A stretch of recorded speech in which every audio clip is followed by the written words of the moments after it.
Riverwalk. Two former Augusta mayors are associated with the park, but commissioners voted last week to rename it after only one, Ed McIntyre, despite arguments that Mayor Charles Devaney was more instrumental in getting Riverwalk built.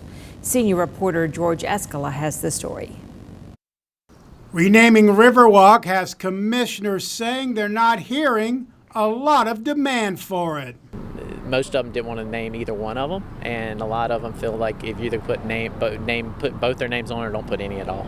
Last week, commissioners rejecting a proposal to rename Riverwalk for mayors Ed McIntyre and Charles Devaney, and instead voting to name it for just McIntyre. Devaney was mayor when Riverwalk was built. His city attorney at the time says it would not have happened had Devaney not led a delegation to D.C.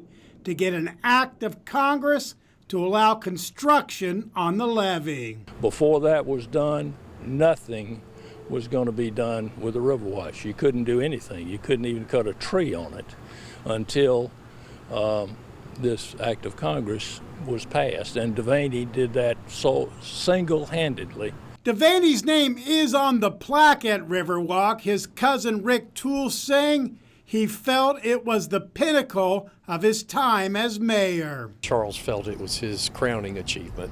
He really was proud of Riverwalk, what it did for the city to bring people back to the river, to connect the downtown to the river. It seems like a lot of the older guard is upset with the fact that only McIntyre's name was on there, it seems like. So again, there'll be a lot more discussions about this, I'm sure. Renaming Riverwalk has people talking for sure. In Augusta, George Escala, WJBF, News Channel 6.